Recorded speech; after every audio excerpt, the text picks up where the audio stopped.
Hi, this is Adam from Small Town Machine Shop, and today we're going to be replacing the cord on this Rockwell grinder. It's a model 790 disc sander. It draws 15 amps. Ooh, it's nice and heavy. Got a nice heavy detent there. Need some cleanup work, but I plugged it in. It does work, but obviously that is less than ideal. And we'll put a different end on it too. So yeah, so let's take off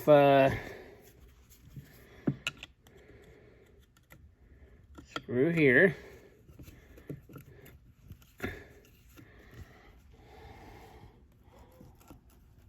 And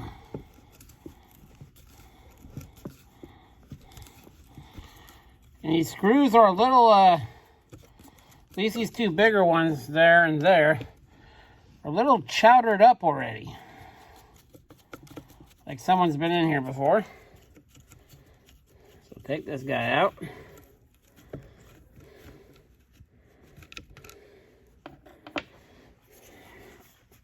And all I've done is loosen these a little bit, so I could kind of attempt to do this one-handed until I get a tripod or something for this, which I need to do. So I apologize for the shakiness. This guy out.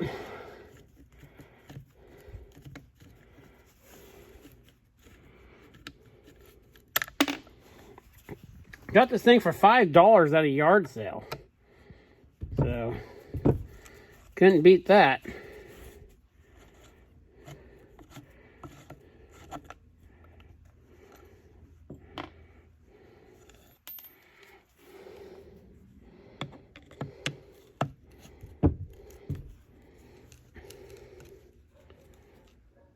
No, I did not buy that. It was a gift.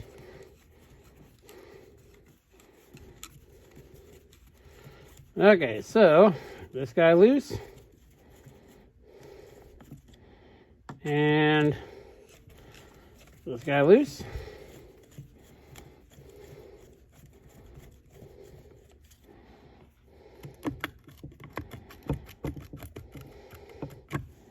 Okay, this part I might need two hands for, so I'll take the cover off and I'll bring you back. Okay, so I took the trigger part out.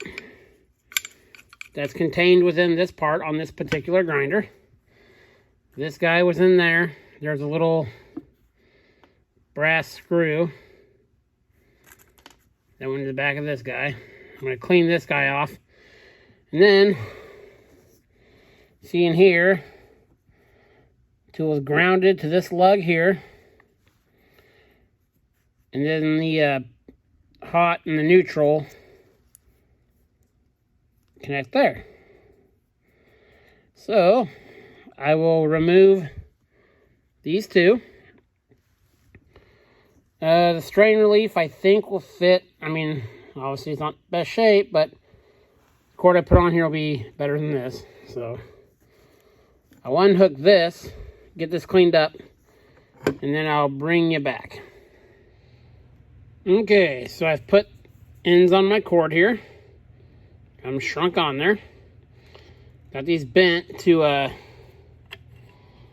they go on switch here, and the other ones had a bend, 90-degree bend in them to make them come out. So mount these guys here. This guy, of course, will be grounded right there. So I'll do that, and I'll bring you back. Okay, so now we got the new cord on with the new ends on. They've been heat shrinked. Everything's nice and tight and clean. Usually on tools, the grounding lug, I'll, once I get the bolt out, take a little file or something, make sure it's all nice and clean. Here, this was all corroded and cracked. new cord was smaller. So what I did is I took some rubber, cut it in a piece, probably, it was probably 1 inch by 1 inch, and wrapped it around this. And then there's a small piece underneath there, so that this cord here, this was 14 gauge cord. This is 12. But it's just a different, type of cord. So now that's on there nice and pinched tight, where that doesn't come out of there at all. I'm giving that as big of a tug as I can. That guy's not moving. So it's protected from rubber on the bottom and on the top underneath there. So everything's all nice and secure and cleaned out. It's an interesting switch. I've never... a heavy detent. I saw on the other side it's rated for 1 1/4 horsepower at 220 volt. I mean, it almost hurts my thumb to push down on that. So got everything cleaned out. Got that done. Take our cover, realign the cover, get it in here. A little screw in there, and a little screw in there. Kind of surprised it had a 15 or a 14 gauge wire in there being rated at 15 amp. I mean, I know that's fine, but it seems to go a little higher. Trying to line the screwdriver up through the camera lens. It's not the easiest thing to do here.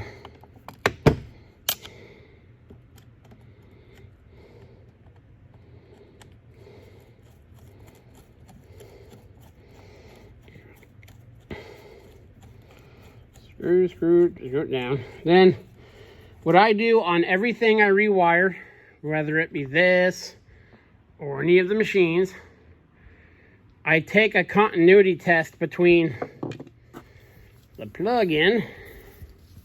Let's bring it up here. Sorry for the shakiness. Sorry for the shakiness. Okay. Between the ground and the case, make sure there's continuity between this and that. And then between all the powers, make sure there's not continuity between the positive and the case. So I'll finish screwing these down. We'll get it plugged in and we'll see how we did. Okay, got it all put back together. And let's see how she does. This thing is really loud, so I don't know how it's going to come through the camera, but...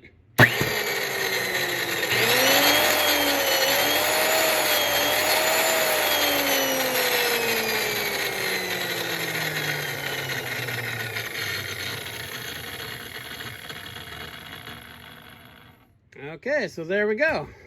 Got a new cord on it. Much safer than it was. Nice and tight in there. Of course, if you are at all not comfortable doing electrical work, I suggest you don't do it. Most of us, people in the shop, we've taken enough stuff apart and fixed enough stuff that we know what's going on. But if you have the slightest doubt in your mind when it comes to wiring anything, don't do it. Get a professional to do it. It's just, you can hurt yourself a lot changing the cord on something, if you do something wrong. So that's kind of a warning thing. Don't work outside your comfort zone. So yeah, got this guy up and going. I need it to put a wheel on to get the rest of the resin stuff off the mobile grinding station. So now get back to that. I had a Harbor Freight, not the $14 grinders, but I went with the upscale $18 grinders. And I've had good luck with them, but the one I was using it burned up.